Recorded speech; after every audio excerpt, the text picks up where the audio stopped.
Boa noite, meus irmãos. Graça e a paz de nosso Senhor Jesus, amém?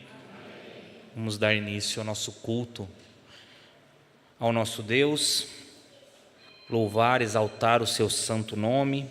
Convido os irmãos, então, para darmos início, a abrir suas Bíblias nos Salmos de número 93. Vamos fazer a leitura dos Salmos de número 93. Esses salmos mostram o poder e a majestade do nosso Deus.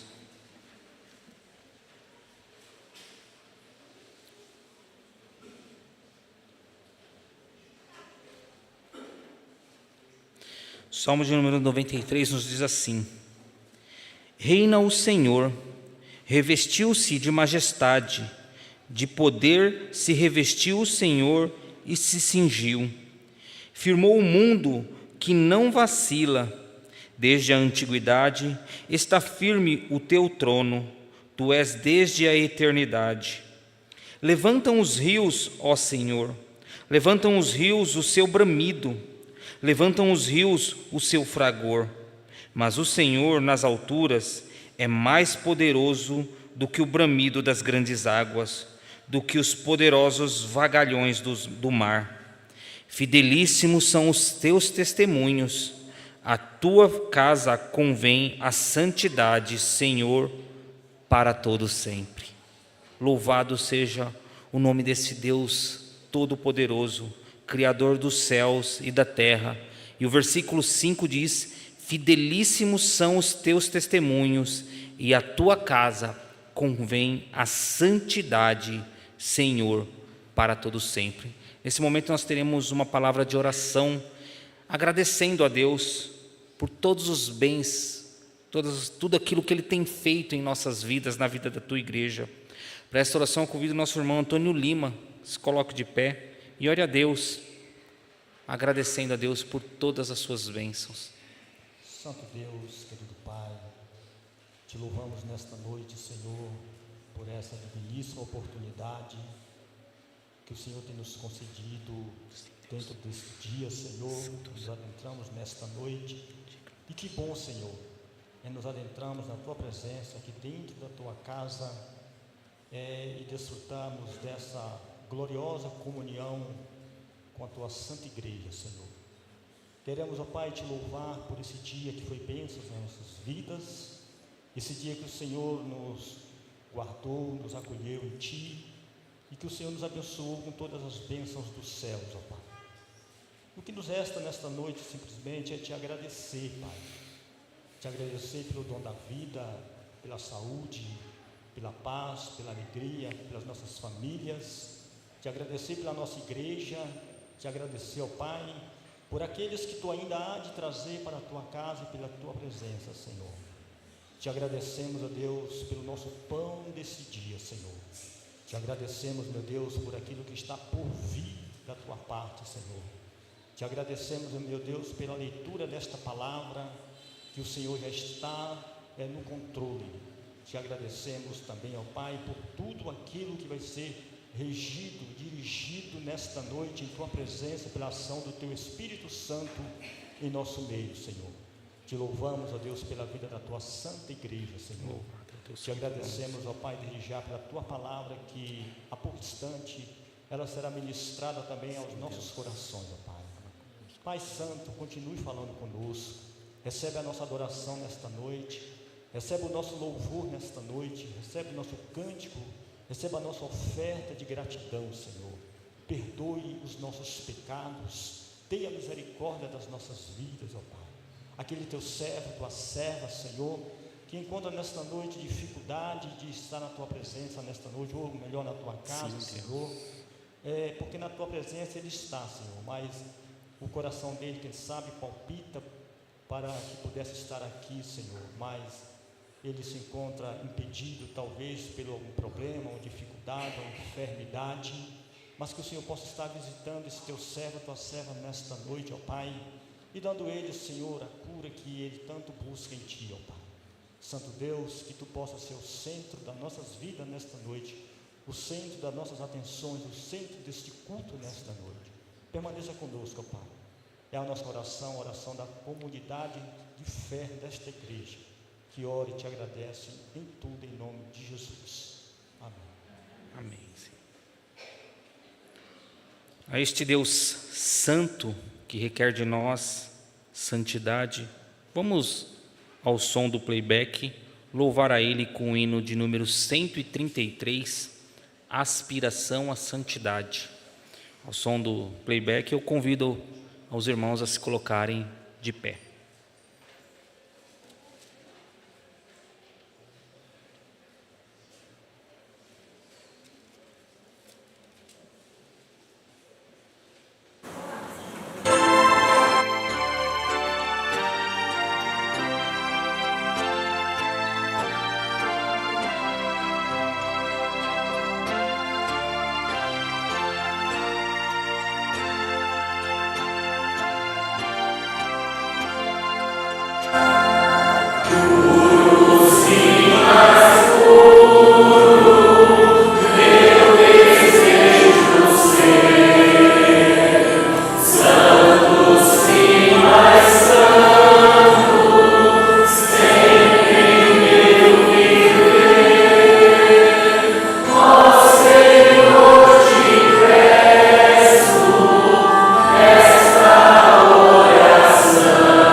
Mesmo assentados, vamos fazer a leitura do Evangelho de João, no capítulo 17. Faremos a leitura alternada deste capítulo.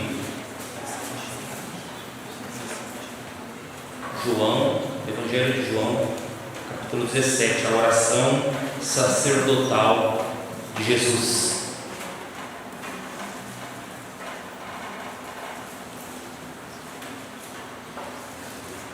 Tendo Jesus falado estas coisas, levantou os olhos ao céu e disse: Pai, é chegada a hora, glorifica teu Filho, para que o Filho te glorifique a ti. Assim como lhe conferiste autoridade sobre toda a carne, a fim de que ele conceda a vida eterna a todos os que lhe destes. E a vida eterna é esta: que te conheçam a ti, o único Deus verdadeiro, e a Jesus Cristo, a quem enviaste. Deus te glorifique na terra, consumando a obra que me confiaste para fazer. E agora, glorifica-me, ó Pai, contigo mesmo, com a glória que eu tive junto de ti, antes que houvesse mundo. Manifestei o teu nome aos homens que me deste.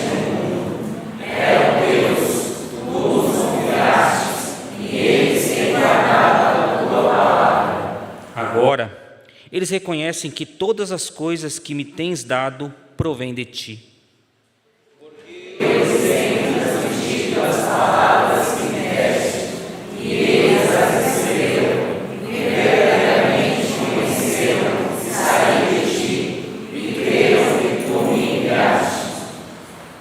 É por eles que eu rogo, não rogo pelo mundo, mas por aqueles que me destes, porque são teus.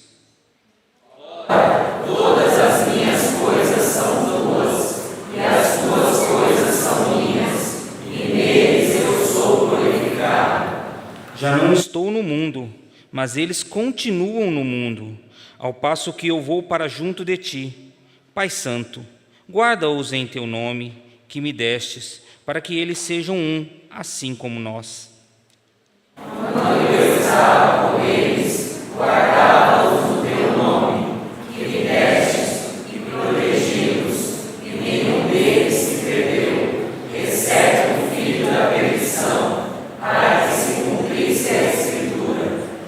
Mas agora vou para junto de ti, e isto falo no mundo, para que eles tenham o meu gozo completo em si mesmos.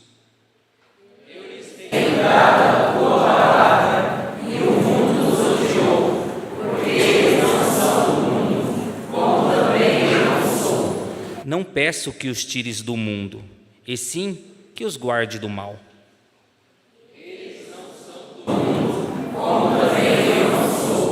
Santifica-os na verdade, a tua palavra é a verdade.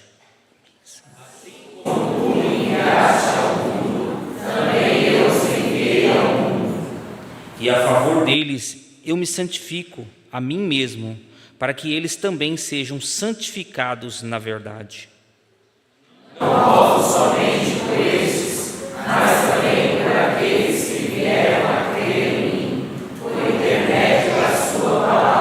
A fim de que todos sejam um, e como és tu, ó Pai, em mim, eu e eu em ti, também sejam eles em nós, para que o mundo creia que tu me enviaste.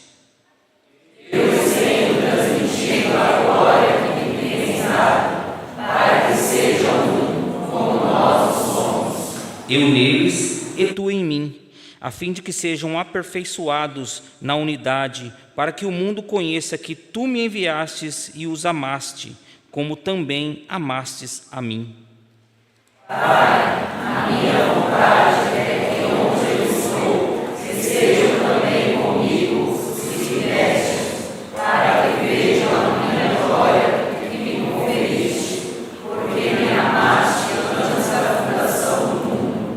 Pai justo, o mundo não te conheceu, eu, porém, te conheci, e também estes compreenderam que tu me enviastes.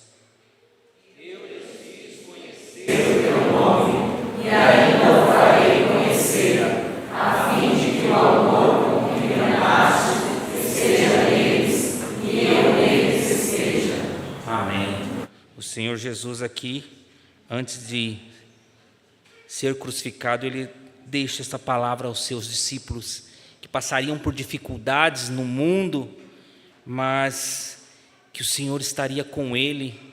E o versículo 17 diz: santifica-os na verdade, a tua palavra é verdade.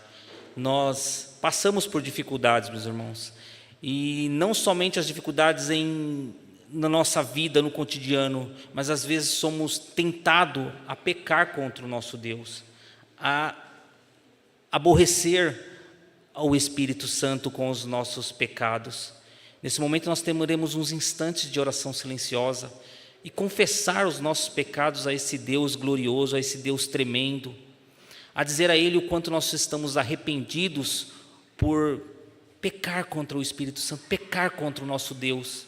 E depois das nossos instantes de oração silenciosa, eu convido o nosso irmão Elano, que ore a Deus e peça a Deus perdão pela congregação.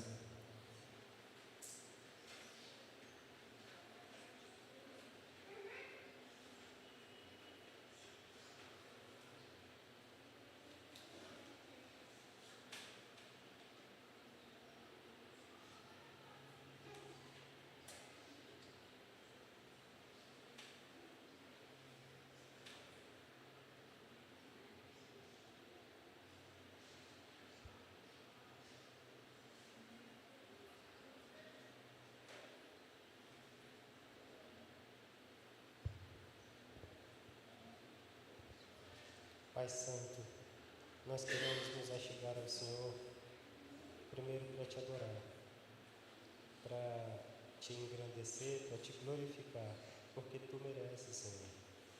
Pai, queremos também, no decorrer de mais este culto, dessa oração, de nossa vida, te pedir perdão, Senhor, porque muitas vezes falhamos, mesmo sabendo que o Senhor é soberano e está sempre conosco. Às vezes, as circunstâncias apertam, é verdade, mas nos ajuda a sempre reconhecermos que o Senhor está conosco e nos perdoa pelas vezes que nos deixamos enganar e esquecemos ou não falamos ou não glorificamos apesar das circunstâncias. Nos ajuda, Pai, porque todos nós precisamos, e é verdade que às vezes erramos e muito. Nos perdoa por cada erro nosso, Pai. Sejam eles, cada pecado nosso pedimos perdão. Tenham eles sido cometidos por meio de palavras, de ações, de pensamentos e por omissões também. Porque às vezes omitimos aquilo que sabemos, vez ou outra. Nos ajuda a estarmos sempre dispostos a ensinar lá fora o que aprendemos aqui. Nos ajuda a sermos sal e luz neste mundo. Porque foi para isso mesmo que o Senhor nos chamou, para sermos sal, para darmos sabor, para sermos luz e iluminarmos os caminhos de escuridão que tem lá fora. E é verdade, ao caminho daqui é de nos dar extrema tristeza quando passamos em vários lugares, tem muitas pessoas bebendo, curtindo prazeres carnais e nem se importando com o Senhor, mas nos ajuda a estarmos sempre alegres, apesar disso, por estarmos vindo até aqui. E o fato de estarmos aqui já é mais do que motivo de alegria, como estava conversando agora há pouco mesmo com a missionária. O Senhor é soberano e nós temos que nos alegrarmos. E o Senhor chama aqueles a quem o Senhor quer. Pedimos que o Senhor chame mais e mais pessoas para que essa igreja e outras até que pregam a Tua palavra estejam lotadas, né? Que faltem bancos para que pessoas sentem, para que o Teu nome seja glorificado nestas pessoas também. Nos ajuda, Pai, e ajuda a espalharmos as boas novas, porque essa é a nossa missão, a missão de sermos evangelistas, de sermos sal e luz, de espalharmos a Tua palavra, para que outras pessoas se acheguem ao Senhor, para que o Teu nome seja ainda mais glorificado. Nos perdoa, Senhor, porque muitas vezes falhamos. E é assim que oramos em nome de Jesus, Senhor. Desde já agradecidos por tudo. Amém.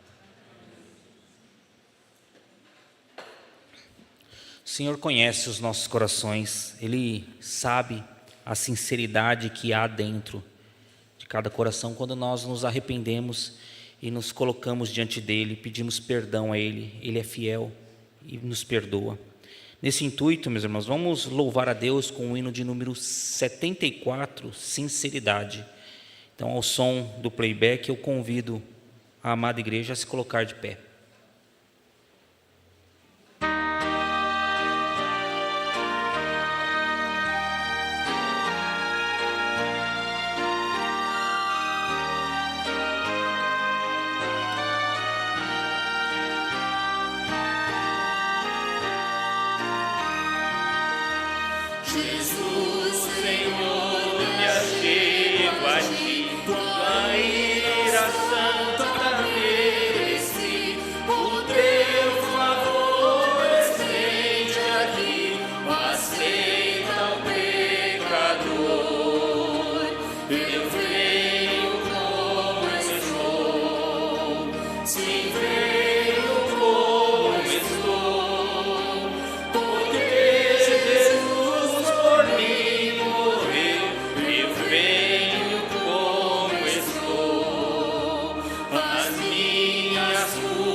Me podes conceder.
irmãos, 12,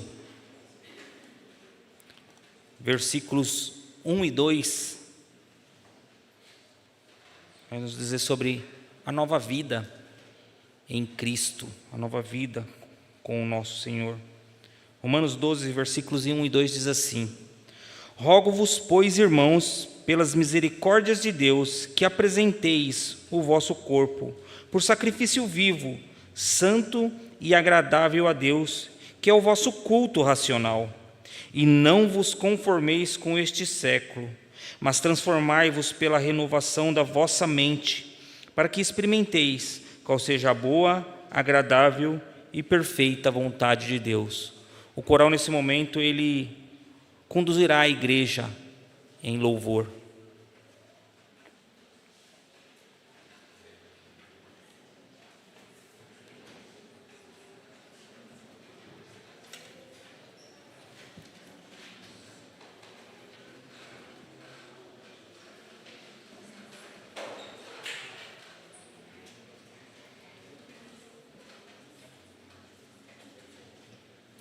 Aqui mesmo, né?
Continuaremos a louvar a este grande Rei, agora com um grupo de cânticos.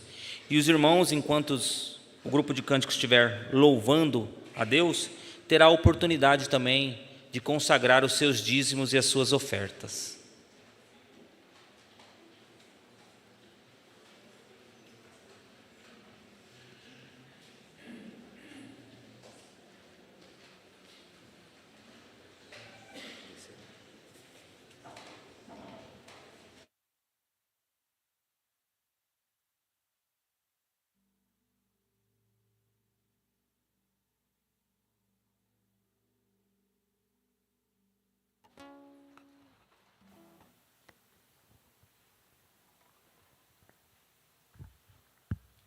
Peço que a igreja se coloque de pé.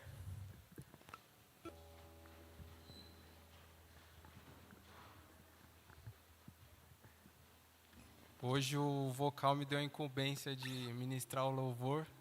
Não sou muito de ministrar, sou mais de evangelizar, mas vou fazer com o meu melhor. Meus irmãos, a gente precisa entender que a palavra de Deus e como também o louvor, eles são muito poderosos. Inclusive a minha conversão foi através de um louvor, foi aí que eu tomei a decisão de seguir a Cristo.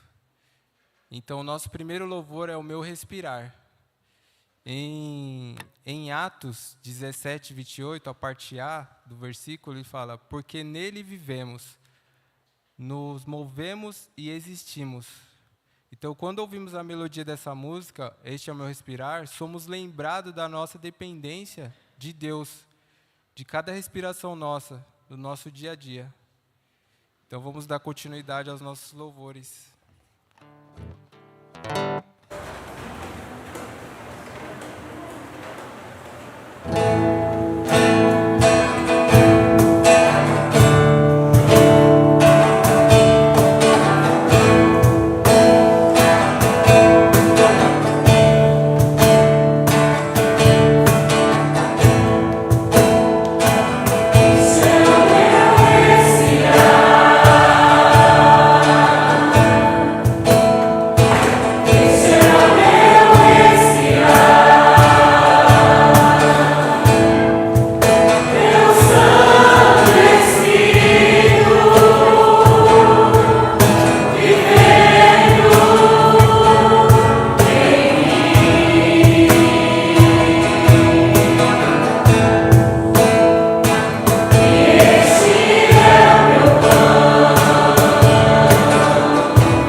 nos deu a salvação, que possamos agradecer dia após dia a salvação que veio através de Cristo Jesus.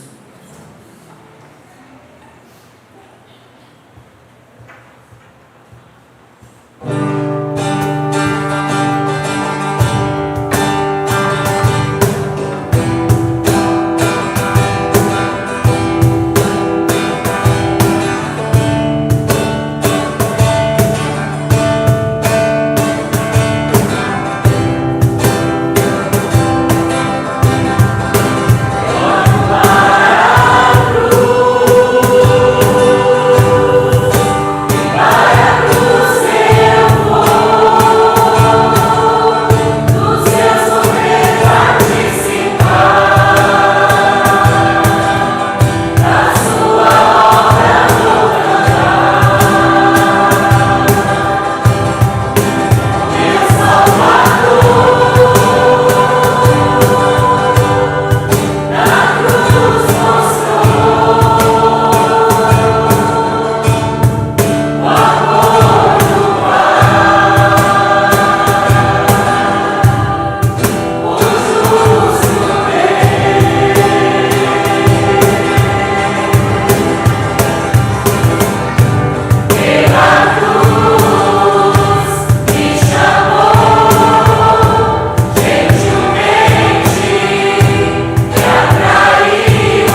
Eis-me aqui outra vez, diante de ti abro o meu coração. Que nosso coração possa estar em Deus, que possamos sempre buscá-lo, pois é o melhor que a gente pode fazer.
Senhor Deus, ao Senhor é o primeiro que eu vejo amanhecer, ó Pai. Que me inspira, me alegra e me faz viver. Que possa ser assim com cada pessoa aqui, Deus. Que o Senhor abençoe a todos que estão aqui e a todos que não puderam estar, ó Deus. Que o Senhor receba esses louvores como cheiro suave em suas narinas, por mais imperfeito que somos, ó Pai. Abençoe a todos os momentos deste culto e esteja com a pregação desta noite, ó Pai. E usa o pastor como instrumento seu, ó Deus, pois essa é minha oração, agradecido por tudo, em nome de Cristo Jesus. Amém. Os irmãos podem se assentar.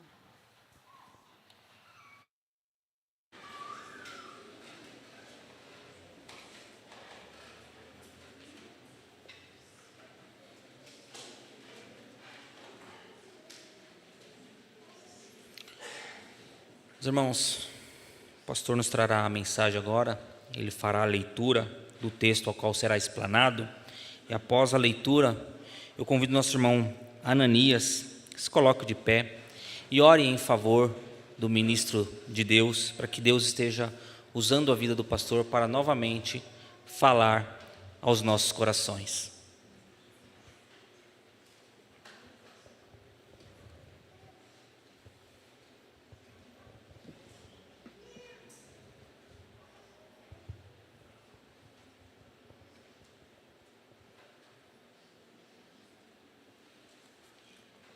Graça e paz, irmãos.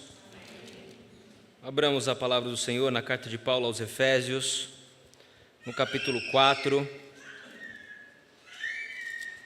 Nós faremos a leitura dos versos 17 a 24. Efésios, capítulo 4, os versos 17 a 24, nos diz assim a palavra do Senhor: a santidade cristã oposta à dissolução. Isto, portanto, digo e no Senhor testifico, que não mais andeis como também andam os gentios, na vaidade dos seus próprios pensamentos, obscurecidos de entendimento, alheios à vida de Deus, por causa da ignorância em que vivem, pela dureza do seu coração, os quais, tendo se tornado insensíveis, se entregaram à dissolução, para com avidez cometerem toda sorte de impureza. Mas não foi assim que aprendestes a Cristo, se é que, de fato, o tendes ouvido e nele fostes instruídos, segundo é a verdade em Jesus. No sentido de que, quanto ao trato passado, vos despojeis do velho homem que se corrompe segundo as concupiscências do engano, e vos renoveis no espírito do vosso entendimento, e vos revistais do novo homem, criado segundo Deus, em justiça e retidão, procedentes da verdade. Oremos. Amado Deus, querido Pai, nós te agradecemos, Deus, mais um dia estamos na Tua presença, para te prestar esse culto a Ti, cultuou Teu Filho Jesus Cristo, amado Pai. Ó Deus, te peço que, pelos cantos, meu Deus, pelo coral, pelas ofertas que fez essa noite, ó Pai, que chega o tom da Tua graça, meu Pai, como um cheiro suave. Receba, meu Pai, nas Tuas mãos, meu Pai, abençoa a Tua igreja neste momento, cada lar, cada família, meu Pai, onde está neste momento, para que possamos estar todos, ó Pai, atentos à Tua voz, para poder, ó Pai, obedecer a Tua palavra onde quer que nós estamos, ó Pai. Nesta noite, ó Deus, te peço que em nome de Jesus, abençoa, meu Deus, Teu servo pastor, usa nas Tuas mãos como instrumento, ó Pai, para que a palavra saia do Teu trono para os nossos corações, ó Deus.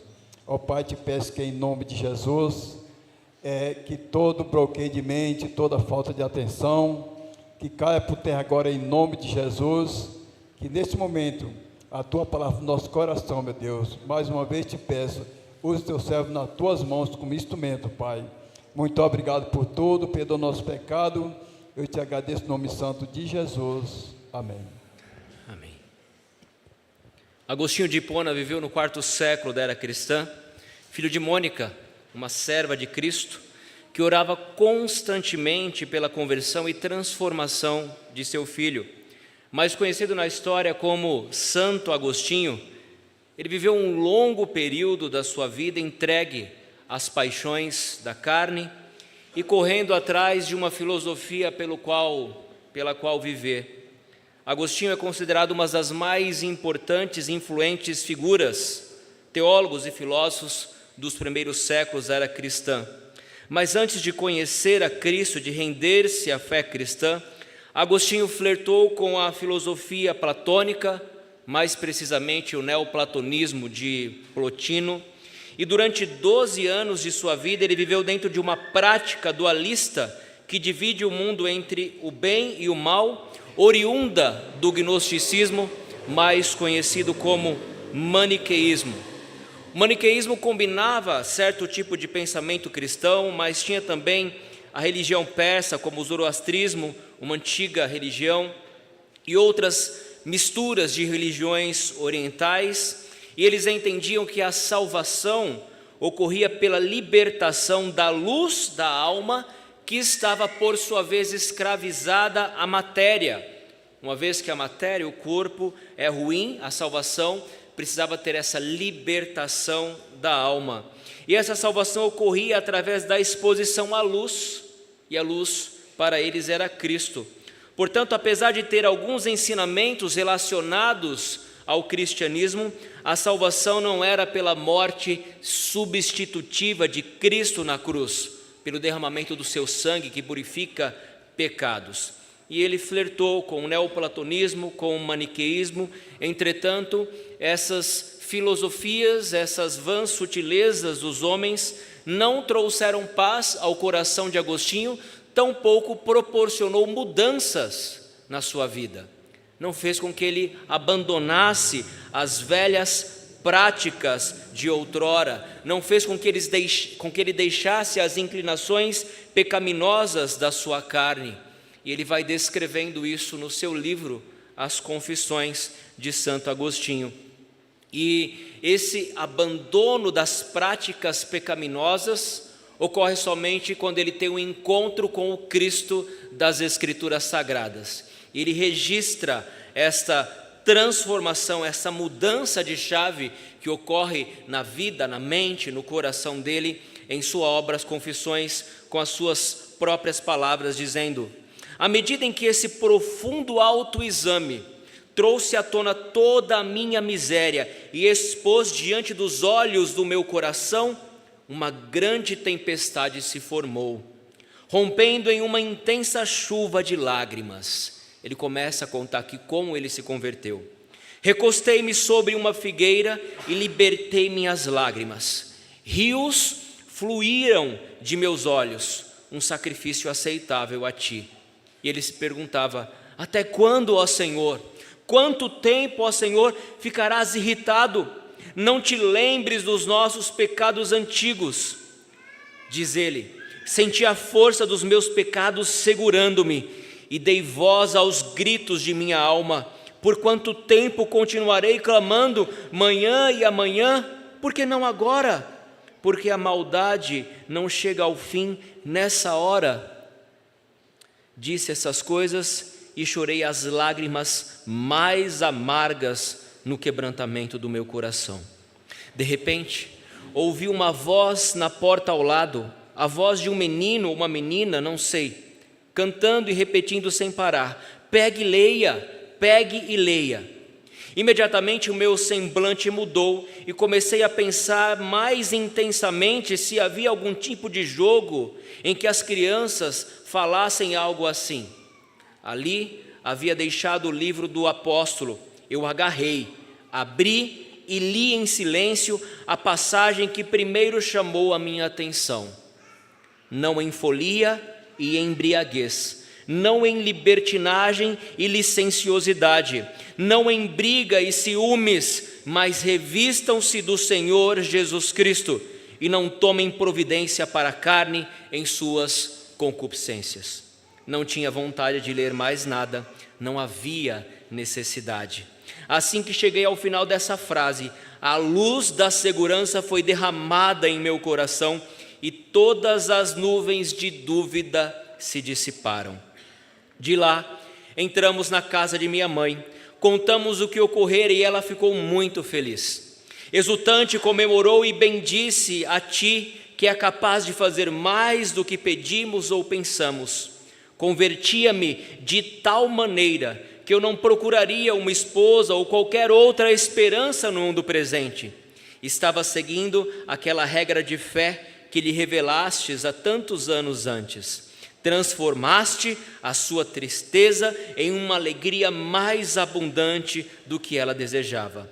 Uma alegria muito mais intensa e puro do que poderia ter buscado com netos provenientes de minha carne.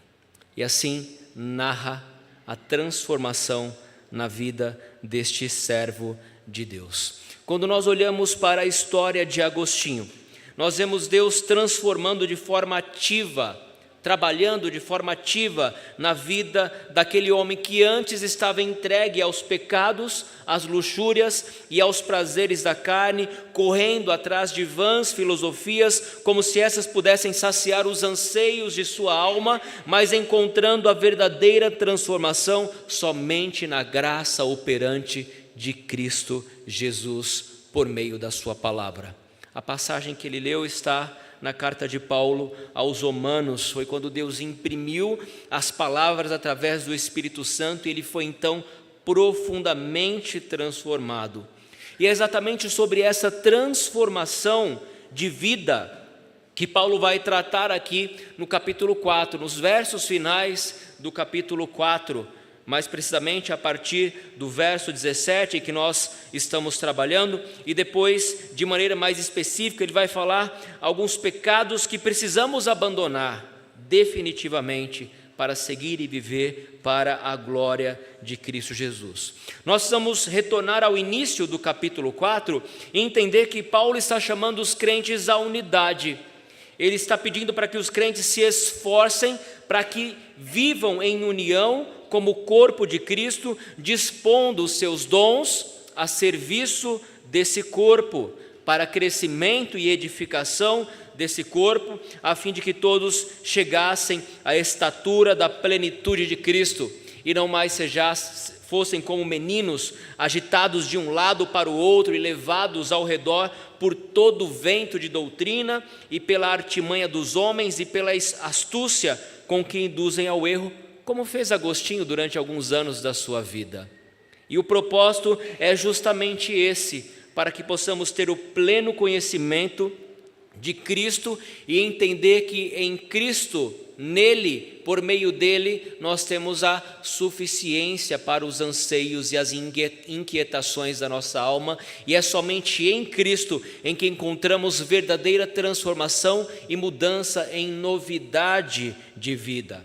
Agora, entendendo essa unidade e essa disposição que cada um de nós devemos ter a serviço do corpo de Cristo, para o crescimento e edificação desse corpo, Paulo agora vai exortar e chamar os crentes para que eles vivam em santidade, para que eles caminhem em santidade.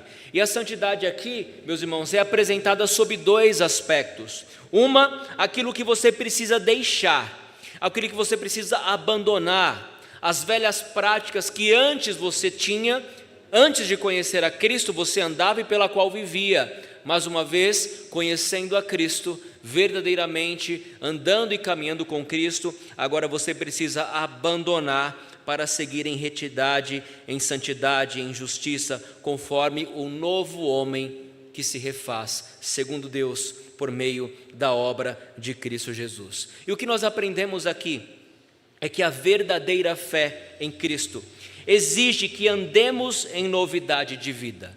Nós não podemos continuar a mesma pessoa, uma vez que tivemos um encontro verdadeiro e pessoal com a pessoa de Cristo. Porque aquele que tem um encontro verdadeiro e pessoal com Cristo, ele tem logicamente a sua vida transformada, a sua mente transformada, o seu coração transformado, a disposição e as inclinações da sua mente transformada. Portanto, a verdadeira fé em Cristo exige que andemos em novidade de vida. De que maneira? Abandonando as velhas práticas de outrora e nos vestindo segundo um novo homem criado segundo Deus em justiça e retidão. Então a verdadeira fé em Cristo exige que andemos em novidade de vida, abandonando as velhas práticas de outrora e nos revistando do novo homem criado segundo Deus em justiça e retidão. E a primeira verdade que eu quero destacar nesse texto, meus irmãos, é que nós somos diferentes. E se somos diferentes, devemos viver de modo diferente.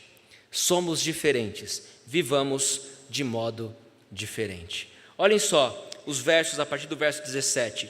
Isto, portanto, digo, e no Senhor testifico, que não mais andeis como também andam os gentios na vaidade dos seus próprios pensamentos. Então, a primeira exortação para os crentes de Éfeso diz respeito a essa distinção entre os crentes e os gentios. Ele diz: olha, vocês não são mais gentios, vocês conhecem a Cristo, vocês devem viver para Cristo, portanto, vocês não podem andar segundo os padrões com os quais os gentios andam. É necessário ter uma distinção, é necessário ter uma diferença, viver uma diferença. Meus irmãos, isso diz respeito ao modo e ao objetivo pelo qual Deus nos colocou neste mundo. Deus não nos colocou neste mundo para sermos iguais, Deus nos colocou para sermos diferentes e para fazermos a diferença. Se não for assim, qual o objetivo de Deus te resgatar do mundo e o chamar para uma nova vida com Cristo? Então nós precisamos entender que nós estamos inseridos no mundo conforme a oração sacerdotal de Jesus que foi lida na nossa liturgia. E Jesus não pede para que Deus nos tire desse mundo. Nós estamos inseridos neste mundo, vivemos este mundo, dependemos das coisas deste mundo, mas nós não pertencemos a este mundo. E aqui é uma distinção clara que nós precisamos entender, porque nós estamos brincando muitas vezes de ser crentes. Nós queremos viver a nossa vida cristã, achando que estamos fazendo muito, vindo aos cultos do domingo, na escola dominical e no culto vespertino, achando que somos os super crentes por causa disso, mas vivemos na segunda, terça, quarta, quinta, sexta, sábado, como se fôssemos do mundo, como se pertencêssemos ao mundo, sem levar a sério a vida cristã, sem orar a Deus, sem meditar na palavra, sem reunir a nossa família para prestar culto a Deus em nossa casa. E não foi para isso que Deus nos chamou. Deus nos chamou para sermos diferentes e para fazermos a diferença neste mundo. Ele vai fazer essa distinção: olha, vocês não podem mais andar como andam os gentios. E a primeira característica que ele faz dos gentios aqui é que eles têm os seus pensamentos vazios. São vazios. Os pensamentos dos gentios não têm propósito, não têm um propósito pelo qual viver. Eles andam na vaidade, no vazio, no vácuo dos seus próprios pensamentos. Assim andam os gentios, sem um propósito, sem uma razão de existir, sem um sentido pelo qual viver. Vocês não. Vocês sabem qual é o objetivo de vocês, para que Cristo salvou. E se vocês não sabem, eu vou dizer: Cristo salvou para viverem para a glória dele. Quer propósito mais nobre do que esse? Viver para a glória de Deus, viver e fazer tudo para a glória de Deus, executar o seu trabalho para a glória de Deus, lavar uma louça para a glória de Deus, almoçar com a sua família para a glória de Deus. Cada gesto do crente deve ser um gesto que glorifique o nome de Deus, pois foi para isso que o Senhor o resgatou deste mundo. Não para que você ande com a mente vazia, na vaidade dos próprios pensamentos, porque isso compete aos gentios, porque eles vivem nessa vida sem propósito. Eles vivem nessa vida sem propósito. O propósito dele é satisfazer os seus próprios egos, as suas próprias maldades, intenções e desejos dos seus corações, mas isso não redunda em nada, não traz frutificação, não traz proveito, não traz edificação nenhum. Vocês não. Vocês foram resgatados desse fútil procedimento para preencher a mente com os pensamentos que glorifiquem e exaltem a Deus. Não como os gentios, na vaidade, no vazio, na nulidade dos seus próprios pensamentos. Essa é a primeira característica dos gentios: pensamentos vazios, mentes vazias e sem propósito. A outra característica desses gentios é que eles estão obscurecidos de entendimento, eles estão nas trevas, a sua mente está entenebrecida, porque eles não conseguem compreender e enxergar a luz de Cristo. eles vivem nas trevas, o seu entendimento é obscurecido, eles não compreendem a Deus, eles não compreendem as coisas de Deus, eles não compreendem os desígnios de Deus, eles não compreendem o mundo e as coisas que estão acontecendo no mundo, eles entendem como simplesmente obra do acaso, e por isso que nós vemos pessoas tentando macetar o Apocalipse, como se conseguissem parar a obra de Deus, porque eles não entendem, estão obscurecidos de entendimento. Além de serem nulos os seus pensamentos, além de terem o seu entendimento obscurecido em trevas, eles estão alheios a Deus, separados de Deus. Essa é a condição do ímpio, do gentio que não conhecem a Deus. Pensamentos vazios, entendimento obscurecidos e separados de Deus. Nós não estamos separados de Deus, por isso não podemos andar como os gentios andam. Eles estão alheios às coisas de Deus, eles estão alheios ao próprio Deus, eles estão longe de Deus, mas Deus nos aproximou de si mesmo por meio da obra de Cristo. Nos transformou e nos juntou para si, para formar para si um povo. Eles estão alheios à vida de Deus por algumas causas. E quais são essas causas que Paulo vai saltar aqui ao texto no verso 18? Eles são pessoas cheias de pensamentos vazios, com entendimento obscurecidos, separados de Deus por algumas razões. Primeira, por causa da ignorância em que vivem. Eles vivem na ignorância, eles vivem sem o entendimento correto de Deus e da sua vontade, são ignorantes no que diz respeito à vida com Deus, são ignorantes no que diz respeito à comunhão com Deus, à própria existência de Deus, ou até compreendem que existe um Deus, mas sequer têm noção de que isso afeta ou vai afetar de alguma forma a sua vida, porque eles estão ignorantes em relação a isso, por causa da ignorância em que vivem, mas também pela dureza de coração.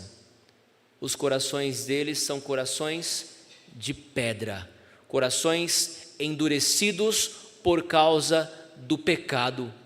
Eles não conseguem chegar a um arrependimento e a um conhecimento pleno de Deus por causa, uma, da ignorância e segundo, da dureza de coração, da dureza de coração. Eles são cegos no mundo de escuridão e trevas, sem ninguém para guiá-los e conduzi-los à verdadeira luz.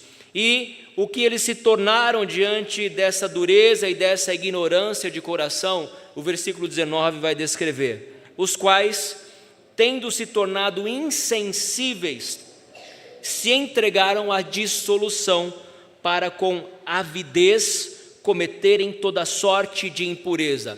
Então, essa nulidade de pensamento, esse entendimento obscurecido, essa alienação a Deus por causa da ignorância e da dureza de coração, vão provocar na vida desses gentios, desses ímpios que não conhecem a Deus, um modo de vida totalmente contrário à vontade de Deus. Por causa de tudo isso, dessa ignorância e dureza de coração, eles vão se entregar à dissolução, se tornam pessoas insensíveis, não conseguem compreender a Deus, não conseguem sentir remorso, sentir tristeza pelos seus pecados, e por conta disso eles se entregam à dissolução. Mas o que é essa palavra dissolução? O que ela significa? A palavra dissolução é a palavra grega aseugeia. Essa palavra, segundo o reverendo Hernandes Dias Lopes, é a palavra mais feia das que figuram na lista de pecados do Novo Testamento. Trata-se da disposição para os prazeres, disposição que não aceita qualquer forma de disciplina nem de autocontrole. É o espírito que não conhece limitações e se entrega desenfreadamente ao desvario dos desejos insensatos. Ao pé da letra, o homem que tem aseugeia é aquele que perdeu completamente a vergonha e já não se importa mais com a opinião dos outros diante da sua vida de pecados. É uma pessoa que está entregue aos pecados. Ela obedece só a si mesma. Ela não aceita ser repreendida. Ela não aceita a autoridade dizendo o que ela pode ou não pode fazer, porque ela está entregue aos seus próprios desejos e inclinações. E esses desejos e inclinações são para cometer toda sorte de maldade e pecados contra a santidade de Deus. Elas estão entregues à dissolução para com avidez, e a avidez aqui é um forte desejo que não pode ser retido, um desejo intenso de fazer o mal, de satisfazer as vontades da carne, e com avidez então eles se entregam para cometerem toda a sorte de impureza. É assim que vivem os gentios. E Paulo está dizendo, olha, vocês são diferentes, então não mais andeis como também andam os gentios, porque a obra de Cristo operou na sua vida. Isso diz respeito a uma vida sem Cristo, antes de você conhecer a Cristo, mas agora não. Agora você, sendo uma nova criatura, não pode andar e viver para satisfazer os desejos da sua carne. Essas pessoas que assim vivem, entregue à dissolução e com avidez, praticando toda sorte de impureza, são as mesmas que Paulo descreve em Romanos capítulo 1, que diz que por causa disso Deus os entregou às paixões infames, para cometerem toda sorte de impureza contra a santidade de Deus. Deus os entrega à dureza do seu coração, à ignorância das suas mentes, e eles se tornam então insensíveis, entregue a todo tipo de pecado e impureza contra Deus. Mas a exortação é: somos diferentes dessas pessoas e, portanto, devemos viver de modo diferente. Se existe a primeira causa que Paulo diz, olha, vocês precisam abandonar, deixar. Agora, por outro lado, ele vai dizer como nós devemos andar, de que maneira devemos nos portar. E devemos andar em novidade de vida, segundo aprendemos com Cristo. O verso 20 começa mostrando esse aprendizado que temos em Cristo. Mas não foi assim que aprendestes a Cristo.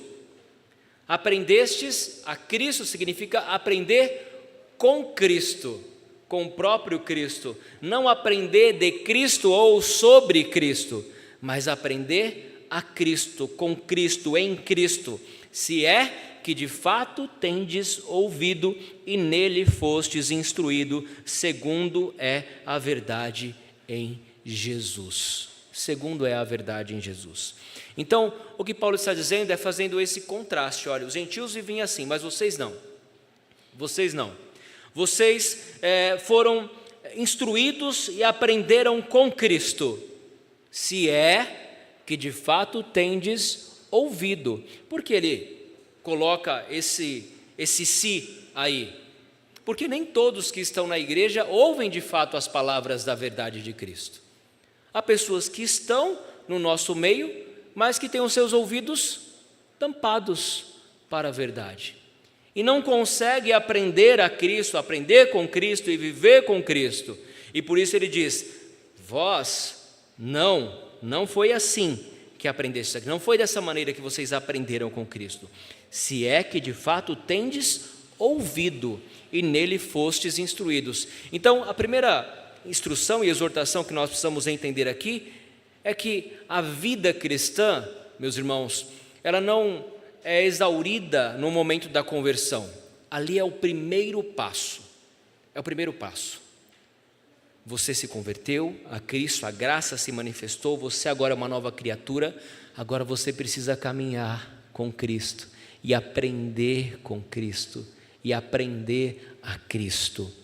Você precisa estar atento aos seus ensinos, ouvir os ensinos de Cristo atentamente e nele ser instruído segundo a verdade em Jesus. Porque a vida cristã, ela tem um momento de conversão, que é essa mudança de chave de disposição, mas ela continua. E esse processo que continua nós chamamos de santificação. E à medida que crescemos em santificação, aprendendo com Cristo, porque o nosso Cristo não está morto, Ele vive, e nós aprendemos com Ele, nós vamos abandonando as velhas práticas e aspirando ou introduzindo em nós práticas segundo a obra de Cristo, ou que glorifiquem o nome de Cristo. Então, a vida cristã é um processo contínuo de crescimento, e nós precisamos entender isso. Crescemos à medida que aprendemos mais e mais com Cristo. Não sobre Cristo, mas com Cristo. Aprender a Cristo mostra um relacionamento íntimo com a pessoa, com a vida, com a obra de Cristo. Cristo, meus irmãos, está vivo e Ele se relaciona conosco. E esse relacionamento é um relacionamento de aprendizado, de comunhão verdadeira. Então, nós crescemos à medida que mantemos essa comunhão com o Cristo redivivo. Conforme nós pregamos, Ele ressuscitou, Ele não está morto. Então, as palavras de Cristo, o Evangelho, não são meras histórias de alguém que viveu no passado, mas alguém que ainda está vivo e nos ensina diariamente a sua vontade. Então, isso mostra que devemos ter uma comunhão plena e contínua com a pessoa de Cristo. Não foi assim que aprendestes a Cristo, se é que de fato tendes ouvido e nele fostes instruídos. A nossa missão, a nossa responsabilidade é buscar, estarmos atentos e sensíveis a ouvir os ensinamentos de Cristo, a caminhar com Cristo segundo a sua instrução, que é a verdade, segundo é a verdade em Jesus. E aqui no verso 22, ele vai mostrar o primeiro processo dessa santificação. A santificação pode ser resumida em dois processos: o de abandonar as velhas práticas de outrora e de assumir novas práticas segundo a obra de Cristo em nós. Então, no sentido de que quanto ao trato passado, no que diz respeito ao nosso passado, vos despojeis do velho homem que se corrompe segundo as concupiscências do engano. Segundo as concupiscências do engano. A grande questão de Agostinho no seu livro As Confissões é que ele não conseguia dominar os desejos da sua carne. Ele se entregava às paixões sexuais. Ele teve um filho, mesmo sem se casar, de um relacionamento que ele teve, e ele não conseguia abandonar essas práticas pecaminosas da sua carne. Ele estava sempre preso e sempre dizendo: olha, mais tarde, mais tarde. E por mais que os maniqueístas pregassem uma vida ascética, com uma forma de atingir um patamar espiritual mais elevado, ele não conseguia se desvencilhar dessas práticas e desejos pecaminosos da sua carne. Mas no momento em que ele ouve a respeito da obra de Cristo, por meio da leitura da passagem de Paulo aos Romanos, ele entende que é necessário se despojar desse velho homem. E isso nós não podemos fazer. Quem faz é a obra de Cristo em nós. Em nós. Ele tira esse velho homem que se corrompe segundo as concupiscências do engano. Então, por uma vez, a santificação é necessário as práticas do velho homem. E agora, no versículo 23, nós vamos nos renovar. Se sai uma coisa, uma outra coisa precisa substituir essa. E o que vem substituir esse velho homem é um novo homem criado segundo Deus.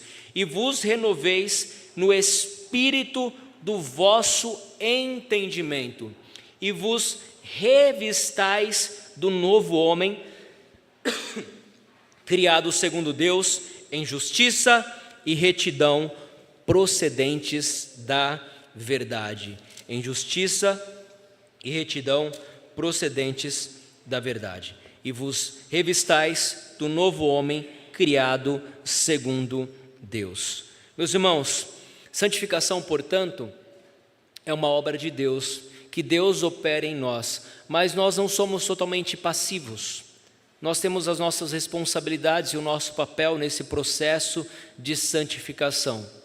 Deus atua concomitantemente com o homem nesse processo, de maneira que você tem que lutar contra os desejos pecaminosos da sua carne, submetendo-se a Deus, pedindo para que Ele te dê forças, mas lutando contra as velhas práticas do velho homem, que vez ou outra tende a aflorar dentro de nós e nos levar às antigas práticas. Por isso, é uma luta constante que nós temos. Nós somos ativos nisso, precisamos ser vigilantes o tempo todo, para que não nos entreguemos mais às paixões de outrora. E, de fato, consigamos, com a força de Cristo e do Espírito de Cristo em nós, nos despojar do velho homem, nos renovar no espírito do vosso entendimento e nos revestir do novo homem que é criado segundo Deus. Esse novo homem não mais anda nos seus pensamentos, nas suas paixões, na sua dissolução, entregue insensíveis a Deus, mas este novo homem é criado segundo Deus e anda em justiça e retidão. Ou seja, esse deve ser o nosso objetivo enquanto servos e servas de Cristo: andar diante dele em justiça e retidão. Você tem que amar aquilo que é justo, aquilo que é respeitável, aquilo que é de boa fama. Isso deve ocupar o seu pensamento. Isso começa nos seus pensamentos, no seu coração, e sai então por sua vida através do seu relacionamento com o seu marido, com a sua esposa, com os seus filhos, com os seus colegas de trabalho, para que as pessoas possam ver esse novo homem, essa nova mulher que você se tornou em Cristo. Porque se as pessoas não conseguem enxergar Cristo em você, tem alguma coisa errada. As pessoas precisam olhar para as nossas vidas e enxergar Cristo em nós. Nós vamos mostrar Cristo não apenas com palavras, mas através das nossas ações, das nossas atitudes, do nosso modo de tratar o nosso irmão, a nossa irmã. Isso reflete o caráter e a transformação que Cristo operou dentro de nós, que muda completamente a nossa vida. Portanto, santificação significa abandonar e absorver, despir e se revestir. E essa retidão, meus irmãos, pela qual nós somos conduzidos a nos revestir, diz respeito à piedade dirigida a Deus, a fidelidade em observar as obrigações da verdadeira religião para com Deus, que é uma vida de santidade. Lá em Mateus capítulo 5, no Sermão do Monte, Jesus diz que bem-aventurados são aqueles que têm fome e sede de justiça, porque serão fartos. Nós temos alimentado esta fome e sede de justiça que deve existir no novo homem criado segundo Deus. Nós precisamos conduzir a nossa vida, o nosso comportamento, as nossas palavras, as nossas ações, o modo como lidamos com os nossos cônjuges em casa, como criamos e educamos os nossos filhos, de acordo com essa justiça e essa retidão que procedem da verdade. E a verdade é Cristo. A justiça e a retidão, meus irmãos, elas se aplicam em todos os âmbitos e esferas da nossa vida. No trabalho, faça o seu melhor, viva em justiça e retidão para a glória de Deus. Na igreja, muito mais. Nos seus relacionamentos pessoais, muito mais.